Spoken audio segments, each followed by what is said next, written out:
because I want to get it right on the first try, I'm going to use my notes. It is the tale of the clock winding sign from the Arbroath Glen Inn. There are secrets in this world. You know that. Knowledge that must be hidden. And sometimes things that must be hidden. One is in a place that you would not expect. The Smithsonian Institution in Washington, in the Hall of Time.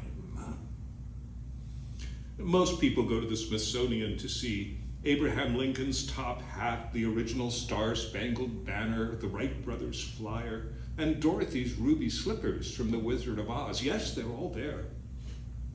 They walk right past the Hall of Time, where there are Roman sundials, medieval Moroccan water clocks, intricate pocket watches, grandfather chiming clocks, Bavarian cuckoos, and an atomic one that flew on the space shuttle.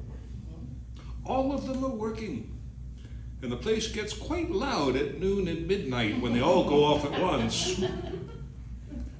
One thing that the Hall of Time has that you will not see is not a clock.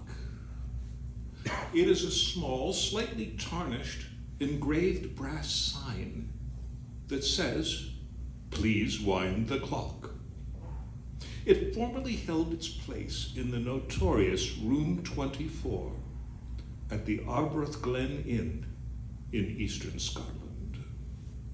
The sign was placed in Room 24 in February of 1953 and was no different from any of the other signs in the hotel rooms, placed by the thrifty innkeeper, Mrs. McDreer, who would like to have the guests wind the clock so that the chambermaid would have less to do and could get let early off at reduced pay.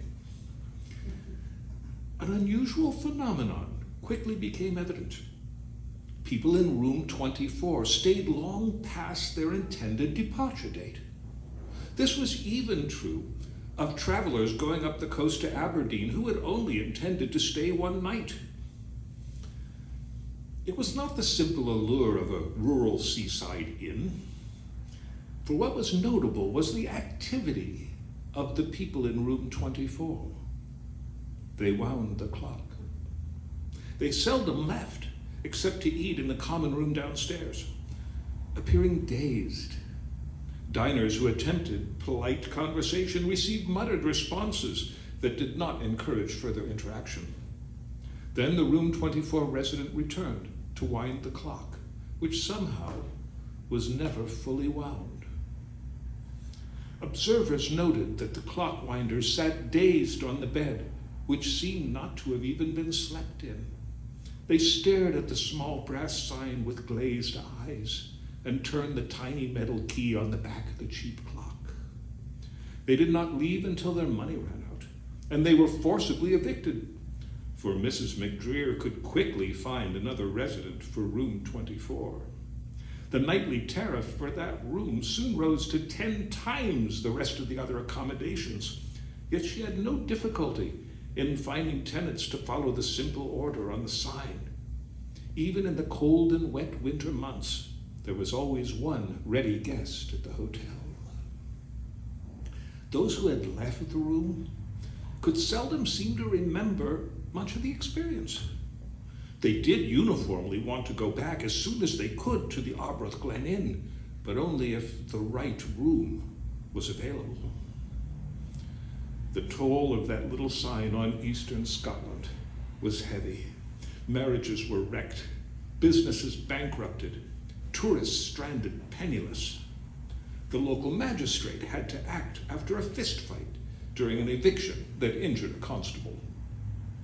On October 22nd, 1961, Mrs. McDreer was charged with the unique Scottish offense of exposing patrons of an inn to dangerous circumstances, a crime last alleged in 1657 against an innkeeper who armed drunken revelers in a dark pub with crossbows in order to control an infestation of rats, with unfortunate results.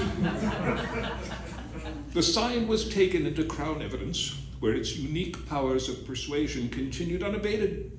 A bailiff was found to be compulsively winding the clock in the courtroom after seeing the simply engraved command for just a moment, and had to be forcibly restrained from continuing his efforts when the day's session ended. The sign was placed in an envelope and covered for the rest of the trial. The jury returned the unique Scottish verdict of not positively proven guilty yet, which allows for the retrial of the accused if new evidence arises, a new victim is found, or the jury just gets together and decides that they want to annoy and inconvenience the defendant again. Mrs. McDreer reluctantly parted with the sign, and it was sent to the Hall of Time as a way to provide for its further study and remove it from Scotland. It is quite a useful sign. There are always many clocks to wind in the Hall of Time, and now there is always someone who will happily wind